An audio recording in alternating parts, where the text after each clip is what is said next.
Get lumped up tonight. Listen to Rob Rossi and Rock of Mine on the only podcast that I'll hear that won't make me wanna rip off my ears. Oh, the Rock Show, the Rock Show, the Rock Show, the Rock Show, the Rock Show. The Rock Show, oh, I want the Rock Show.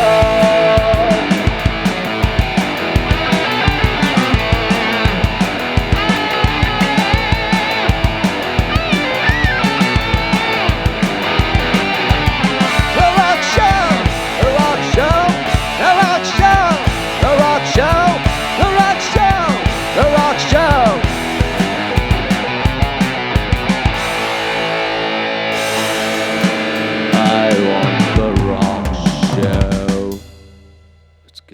Hello, people. Welcome to the Rock Show 172 show. And we're talking about Sam Cooke. And this is one of the first of the Black history artists that we have. It's one of our most popular show. Every couple of years, we review some artists that are from Black history that are pretty much iconic singers, songwriter. And Sam Cooke is up there with the rest of the artists that we have talk about, right, Mike? Where do you think Sam Cooke will go? Where do I think he stands? I mean, Sam Cooke is one of the most influential artists ever.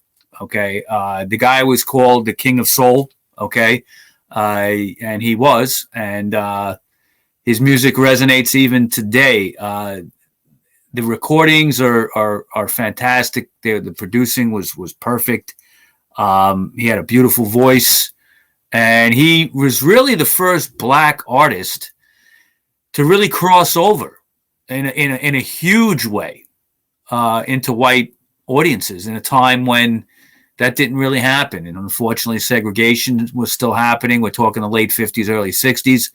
Yeah. But there was something about Sam Cooke that resonated with all kinds of people, even in white America. I mean, he had plenty of number one hits on the pop charts, even more on the R&B charts. But I mean, it really was like the first crossover artist. I mean, guys like, Chuck Berry in the rock and roll world. Yeah, I mean, he crossed over, but it was more to like younger kids and stuff at that time. I'm talking about in the adult world. Okay, he was very well accepted into mainstream America. Sadly, his life was cut short in a tragic shooting, which we'll go into a little bit. But this guy also, what kind of goes unrecognized, and I'm going to talk about it quite a bit, is his business sense. He was one of the first Black artists to really try to demand rights for his own music. And, he teamed up with people to start his own record company or his own publishing and licensing companies and things like that. And that was kind of not heard of among the Black artists. Mike, who was the other Black artist that we talked that he was pretty good business? Like, was it a jazz guy that he knew how to pay out the band? Miles Davis probably. He was very, my way or the highway kind of thing. I think you're talking about him. I mean, what Sam Cooke did. It was another guy. It was months ago. So he worked in Chicago, but he knew he had this business sense that he knew he paid all his band members very good. Oh, could have been Muddy Waters. Could have been, I mean, these guys would take care of their own. But what Sam set his sights on, producing people and really creating this whole industry, and his life was cut short and he didn't get to see all that. But the amount of success this guy had was really unbelievable. So I'll go into it here. Yeah, it's amazing for a Black artist like that, especially at that time. He crossed over. popular No, I music. mean, yeah, there's no doubt he crossed over, and he was a good looking guy, and it was like well accepted in white America, whatever that is, and it's just a shame that he died at 33 years old. Amazing, all these And, guys. Yeah, yeah. So, and he did better than the 27 Club. he did better than the 27 Club, yes, but still tragically cut short. Yeah. But so he was born Samuel Cooke, Cook. It's important to notice that because he would change it later on and add an E at the end of his name. Now he was born Samuel Cooke on January 22nd, 1931, in Clarksdale, Mississippi. Okay, he only lived there till he was about 2 or 3 years old, and then his family would relocate to Chicago, where he began singing as a young child, okay, with his siblings. He was one of several kids. He was the fifth of 8 children, I believe, born to Reverend Charles Cooke and his wife, Annie Mae. Now, he would attend Wendell Phillips Academy High School in Chicago, which actually was the same high school that Nat King Cole attended just a few years before that. Wow. Yeah. Now, he was 14 years old when he joined the gospel group, the Highway QCs. Prior to that, he was in something called the Singing Children. Very involved in gospel music early on, obviously because of his reverend father. But the group, the Highway QCs, had been around for years and years, and he joined them. It was during this time that he would become friends also with a neighbor of his, a gospel singer named Lou Rawls. Okay. Now, in 1950, at age 19, Sam would replace gospel tenor singer R.H. Harris as the lead singer of the gospel group, the Soul Stirrers. They were another well-respected gospel group that was around for years. Hey, so will you consider Sam Cooke like gospel a singing prodigy? Yeah, I mean, he had a great voice at a young age, and his father was known to. His father was very positive with him most of the time, and pushed his singing and considered it a gift from God. And he told Sam Cooke, he told his son, if you don't use this voice, you're going against God. So you need to use this voice. So because it was a gift, So. Yeah. Now, R.H. Harris left the Soul Stirrers, but got them signed to Specialty Records and kind of acted on behalf of the group. Now, their first recording under Cooke's leadership was the song Jesus Gave Me Water in 1951. They also recorded Peace in the Valley, How Far Am I from Canaan, Jesus Paid the Debt, and One More River, among many others, some of which he would write himself. That's another thing, is Sam Cooke, wrote the majority of the music he recorded. Wow. Okay. Especially in his solo years after he would leave the gospel world. But his gospel. He pretty much started as a gospel singer, right? Oh, yeah. And then absolutely. Over. Yeah. And he crossed over into the pop world, and that was something that was not really heard of. Gospel singers kind of stay in that. It's almost like there's a stigma with them. If they get into the secular music world, it's kind of like they're getting away from religion. So you don't see that too much. But Cooke is often credited with bringing gospel music into the mainstream with the younger crowd. When he was with the Soul Stirrers, he was known to attract a wild audience as a gospel singer. Okay.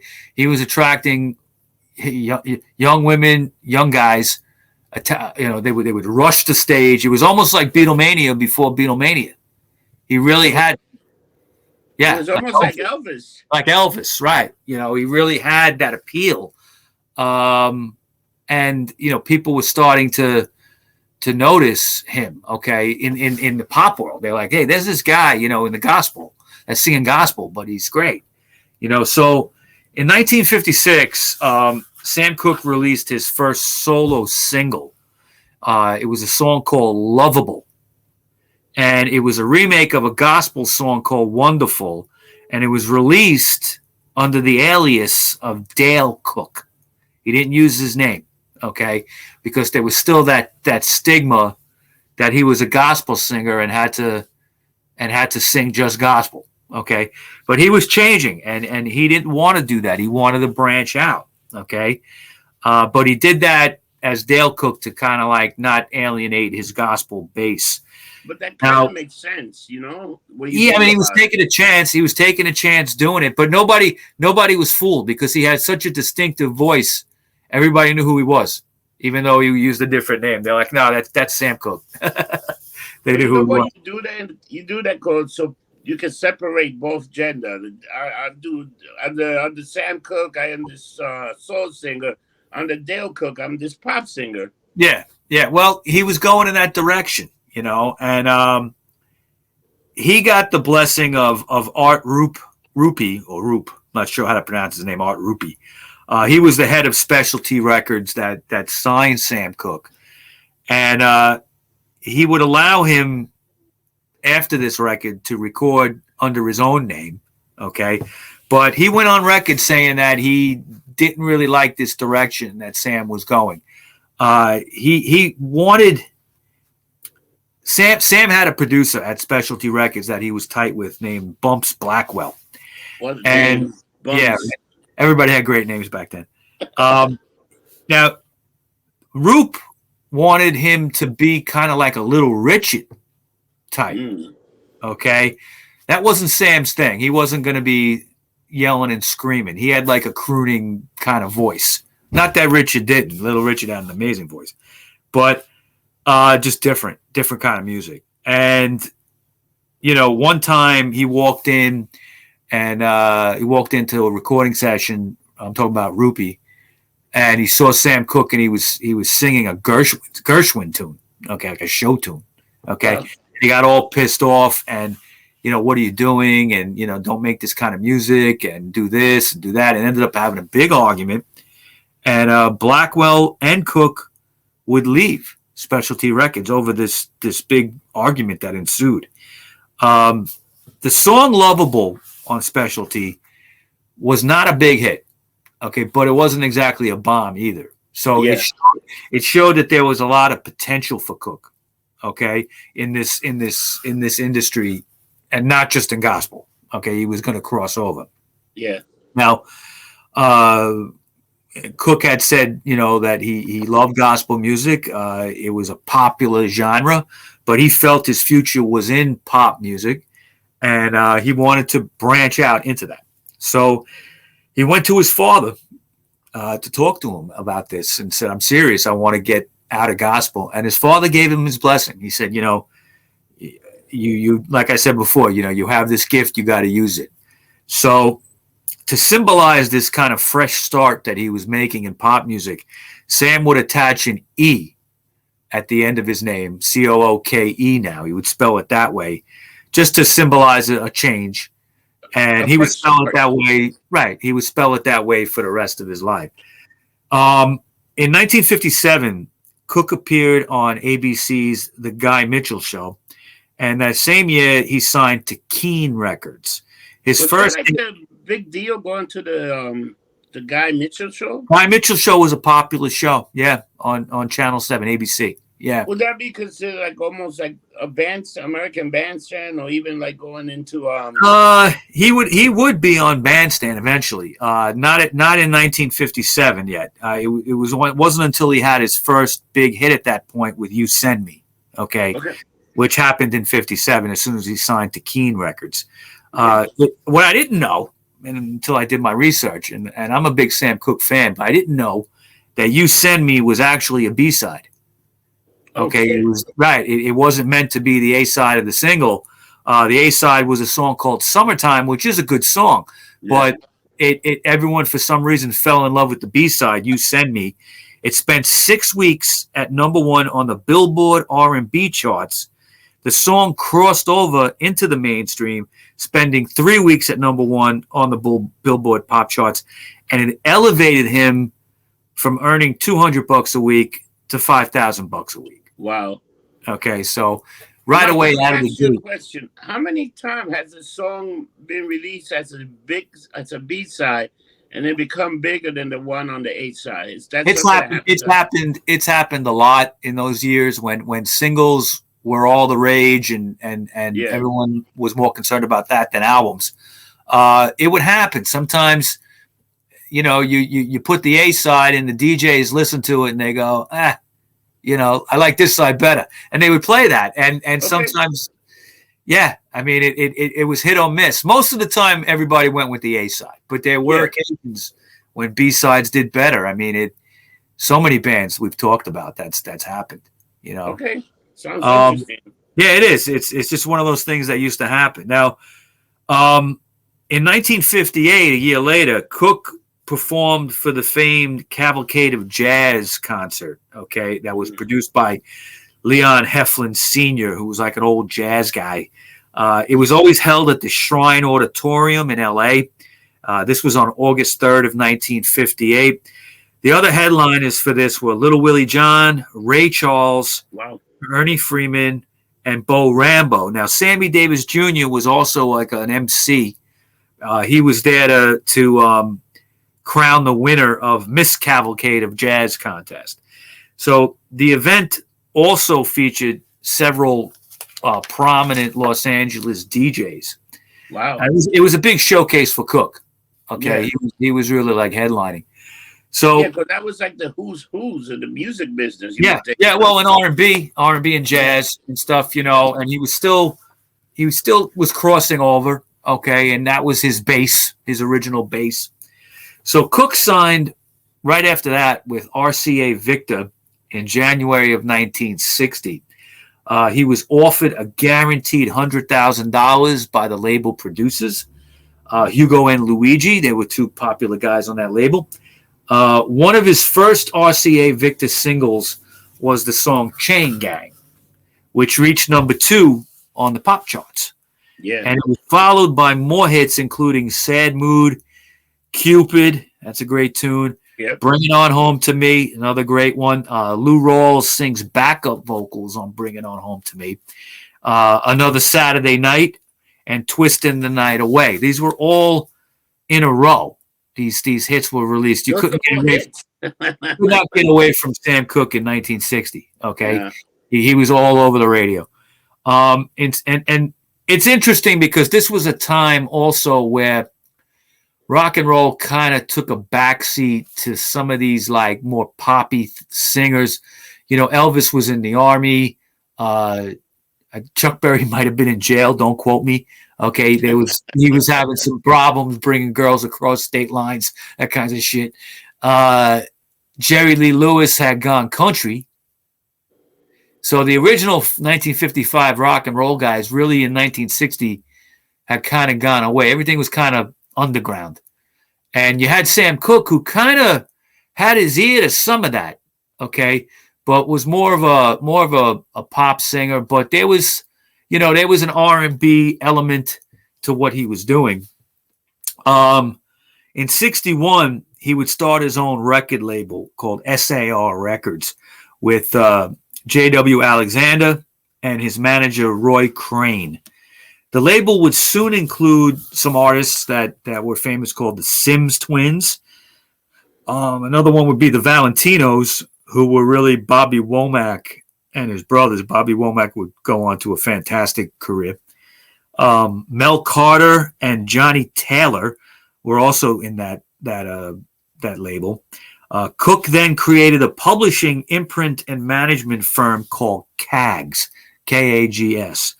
Now, like most R&B artists at the time, Cooke focused on singles, okay? In all, he had 29 top 40 hits on the pop charts and even made more than that in the R&B, okay?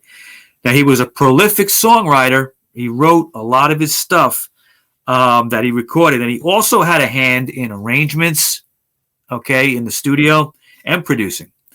In spite of recording mostly singles, though, he did release a well-received blues album in 1963. When I say blues, it was blues influenced. I listened to it. I listened to it yesterday. It's called Night Beat, and it's definitely got some blues influence. Not a lot of like guitar or anything like that, but just in the vocals.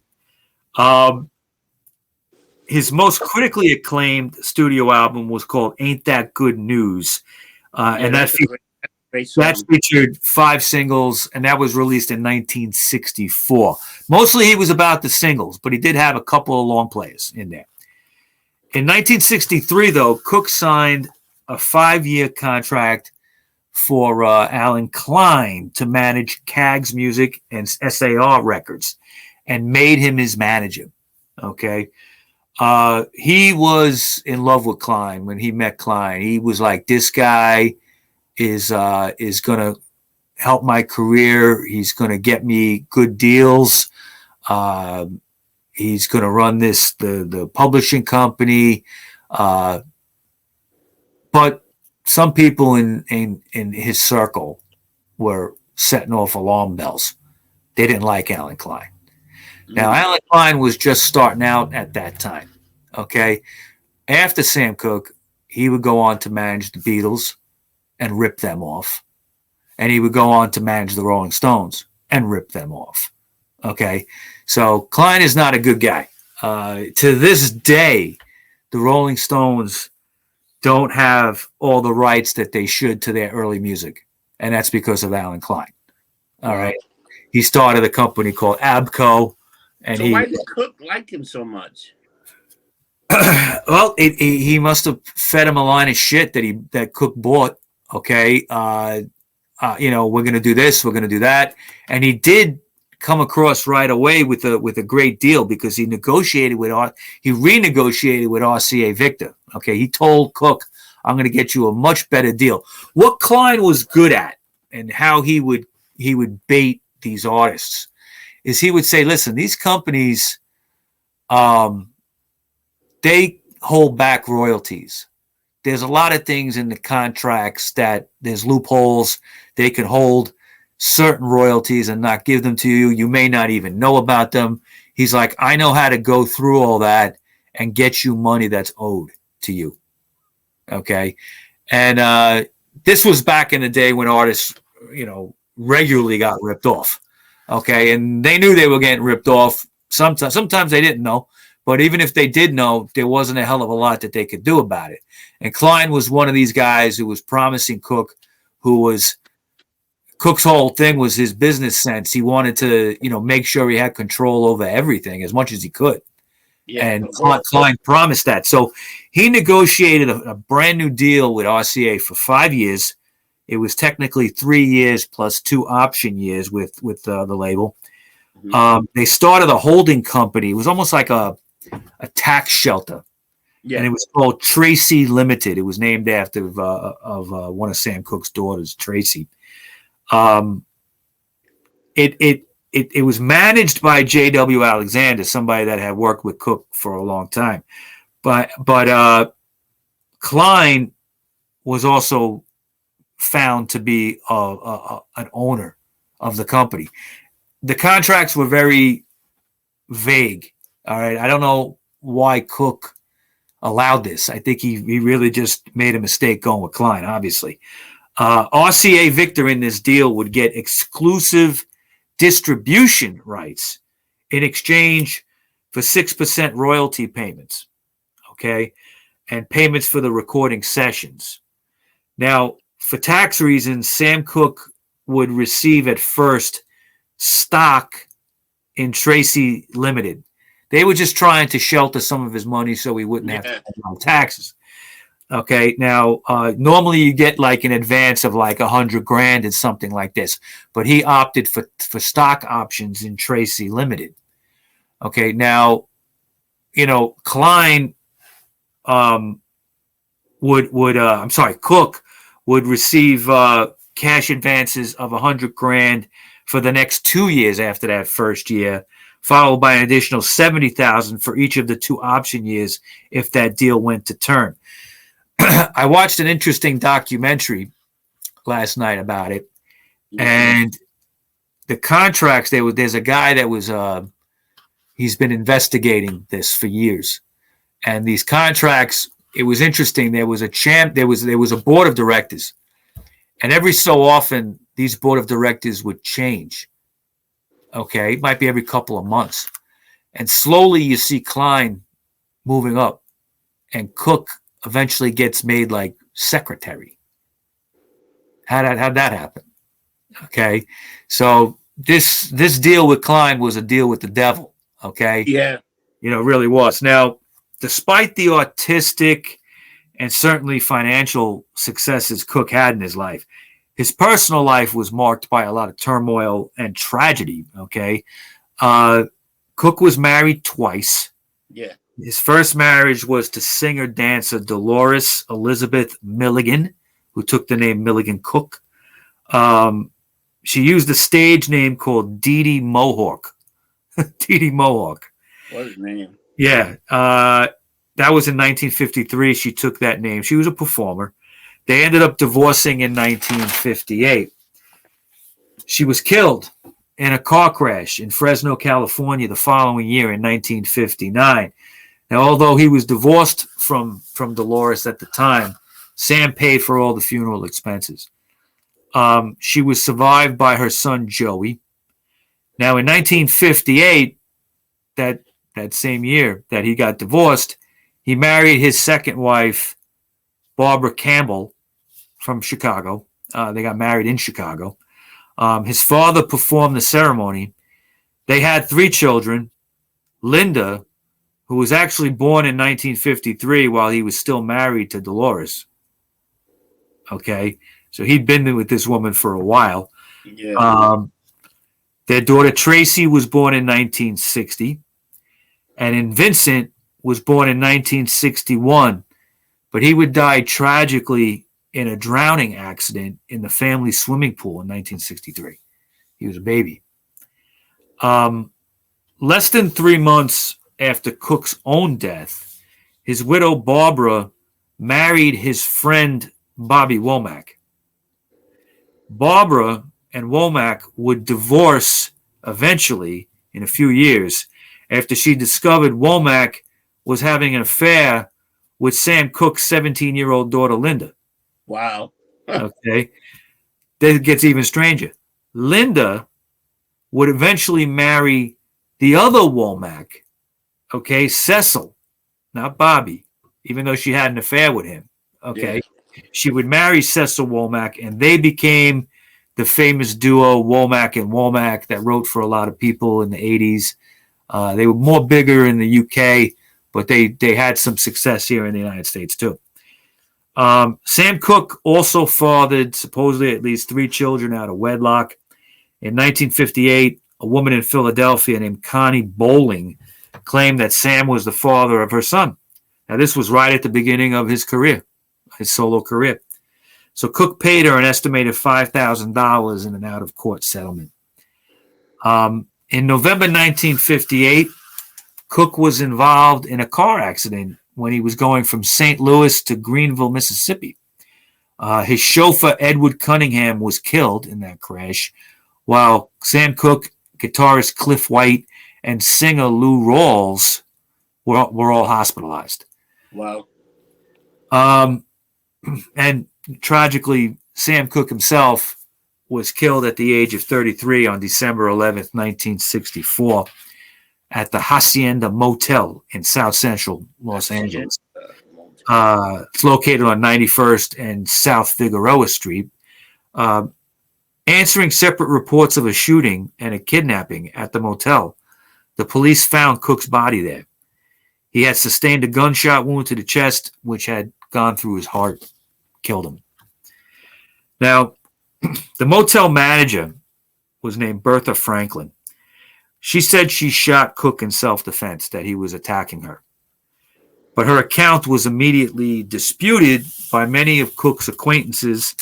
However, the motel owner, whose name was Evelyn Carr, said that she had been on the phone with Franklin at the time of the incident, said she heard everything. She heard Cooke's intrusion into the office and the ensuing conflict and argument and then the gunshot. And she called police too. Okay. Now, the police record states that Franklin fatally shot Cooke, who had checked in earlier that evening. Franklin said that Cooke had banged on the door of her office shouting, "Where's the girl? Where's the girl?" in reference to Elisa Boyer, an Asian woman who had accompanied Cooke to the motel and who had called the police that night from a telephone booth near the motel minutes before Evelyn Carr had called.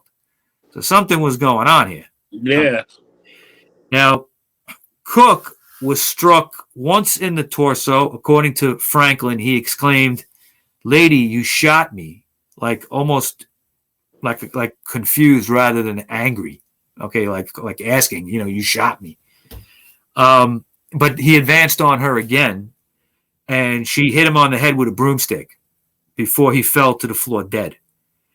Now, a coroner's inquest was convened right away to investigate the incident. Elisa Boyer said she ran first to the manager's office out of the room they were in and knocked on the door seeking help. Her story was that he tried to rape her. Wow. And yeah, but earlier in the evening, they were seen together in a restaurant, okay, with other friends. All right. Now, when she ran out of the room, she said the manager took too long to answer the door. So fearing Cooke would soon be coming after her, she fled the motel before the manager even opened the door. And she said then that she put her clothes back on, hid Cooke's clothing, went to a phone booth, and called the police. Now, Elisa Boyer's account is the only one that exists of what happened between her and Cooke, all right, that night. And it's always been called into question. Inconsistencies between her version of events and details reported by diners at Martoni's restaurant, which was a hangout of Cooke's, okay, in Los Angeles. He was there that night having dinner, drinking, okay. There really was no doubt, according to the witnesses, that she left with Cooke willingly. Her argument was that he kidnapped her somehow, okay? But she was a known prostitute, from what I've heard, okay? So There's something going on there. Now, some people say that she went willingly to the hotel in order to rob him. He was flashing a lot of money that night. Okay, he had like a wad of bills. That money was never found after the shooting. Okay, they found like a couple of dollars on him and about $20 in his car. So, according to restaurant employees at Martoni's and friends, Cooke was carrying a large amount of money. Okay, but they actually found this $20 bill in the Ferrari he was driving, and they found $20 on him. And they found $108 in a money clip in his Ferrari. Okay, and some change in the ashtray. That's all. But he had a large amount of money on him. Now, in addition, because Carr's version, Evelyn Carr, the owner on the phone, corroborated Franklin's version, the shooter, and because both Boyer and Franklin later passed polygraph tests, the coroner's jury ultimately accepted Franklin's explanation and returned a verdict of justifiable homicide. With that verdict, authorities officially closed the case on Cooke's death. Now, what's strange is you go back and you check this out, and the trial, this inquest, was done 5 days after he was shot. That's all the investigating they did, 5 days worth. Not a lot, right? So, some of Cooke's family and supporters, however, have always rejected Boyer's version of the events, as well as those given by Franklin and Carr. They believe that there was a wider conspiracy to murder Cooke, and that the murder occurred in some manner entirely different for the official accounts. On the perceived lack of investigation, Cooke's close friend, Muhammad Ali, said, if Cooke had been Frank Sinatra, the Beatles, or Ricky Nelson, the FBI would be investigating this. They were saying because he was a black singer, they weren't really investigating. there might be some truth to that. There was in Los Angeles at the time, there was, the police department wasn't exactly fair. There was a place called I think it was called Hollywood Dolphins Record Store. I might have the name slightly off, but the guy's name was Dolphin, black guy, and he opened up a record store in South Central LA, which was a well-known black neighborhood, still is. And what it was attracting was people into this R&B music, and it wasn't just attracting black kids. Okay, it was attracting a lot of white kids into South Central, and the police had an active policy of telling these white kids that were going into the neighborhood, if you go in there, you're going to get gang raped, you're going to get killed, someone's going to do something to you, and they would tell these people not to. I mean, it was, they were just trying to be, keep things segregated, okay? But the world was changing, and people were getting into this kinds of music, and, it wasn't going to stop them. So I think that there is some truth to, the racism element of it. But Cooke was doing something, okay, because he was with this chick, okay, in a motel, and why would he go to a sleazy motel when he was Sam Cooke? It seems like, it seems odd, but who knows? He might have been lumped up, not thinking straight. You know what I mean? Now, singer Etta James viewed Cooke's body before his funeral and questioned the accuracy of the official version of the events. She wrote that the injuries she observed were well beyond the official account, okay, of Cooke having just fought Franklin alone. James wrote that Cooke had been beaten very badly, so badly that his head was nearly separated from his shoulders. Okay. His hands were broken and twisted and crushed, and his nose was mangled. Now, there's a picture of Sam Cooke which you could find in his coffin. Okay. There were two viewings. Okay. At one of the viewings, I believe it was the one in Chicago. And his hands are like this. Okay. But his fingers are like mangled. Like they crossed over like this. Wow. It's weird. It's I don't know why a funeral director would have even put left his hands like that. Okay. But you can see it.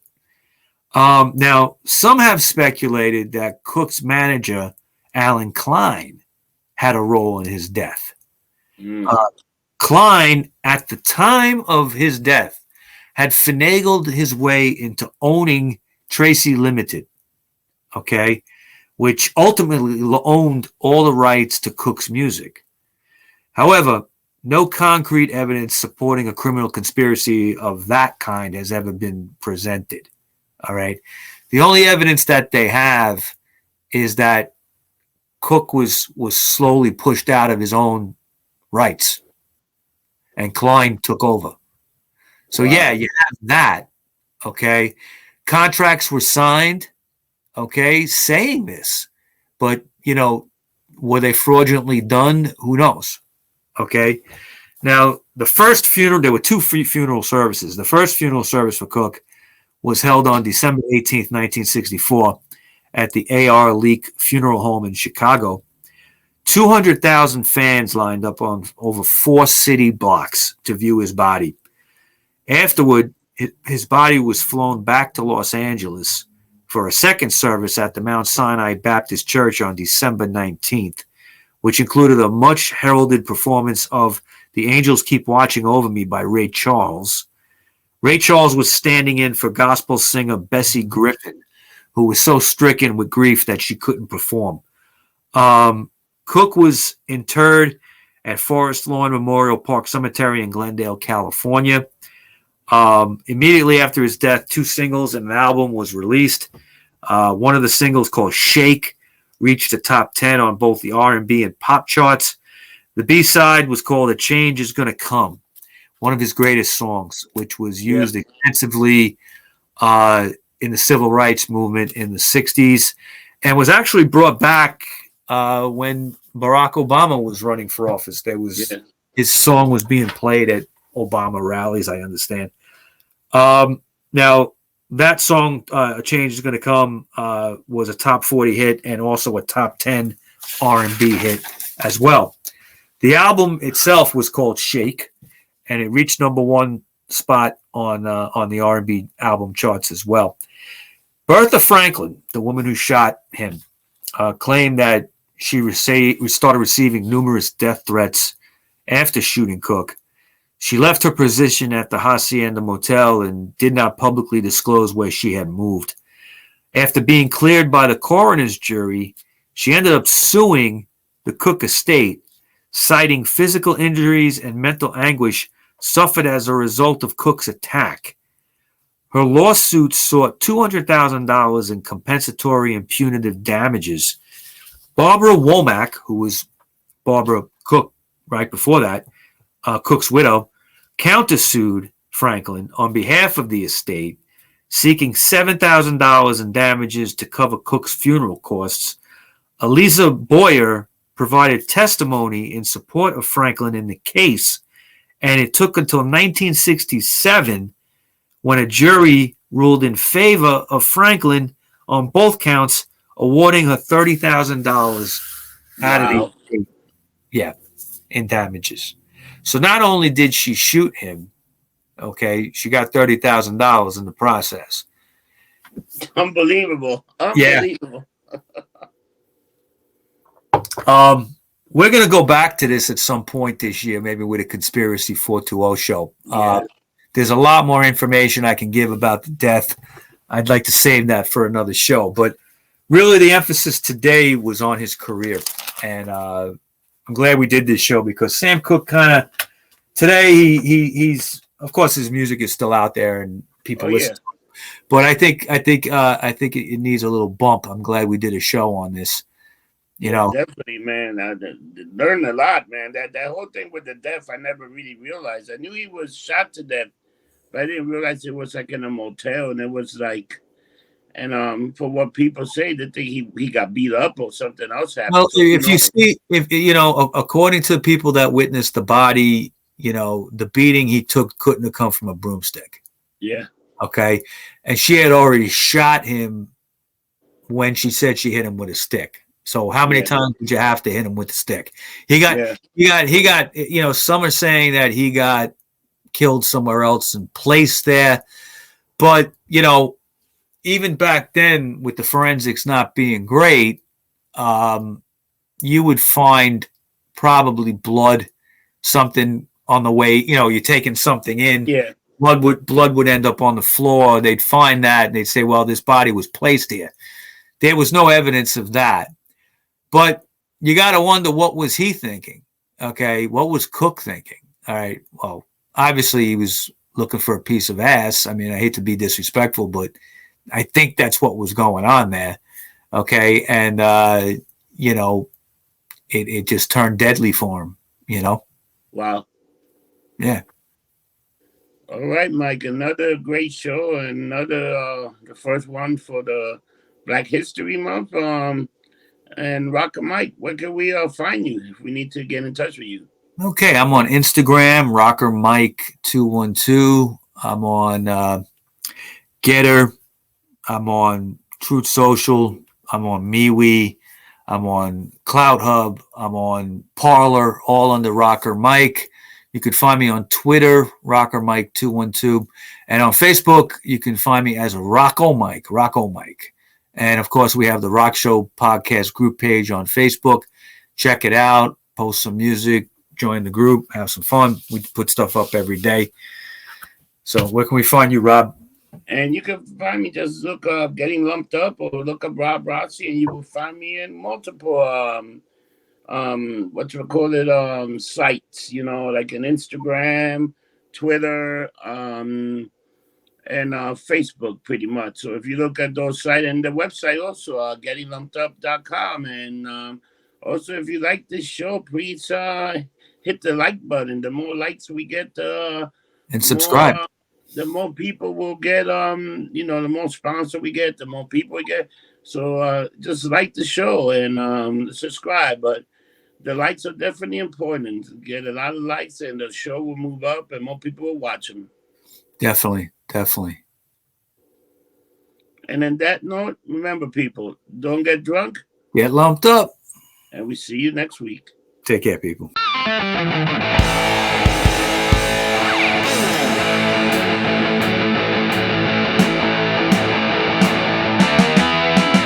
wanna get lumped up tonight. Listen to Rob Rossi and Rock'n'Mine. On the only podcast that I'll hear that won't make me wanna rip off my ear.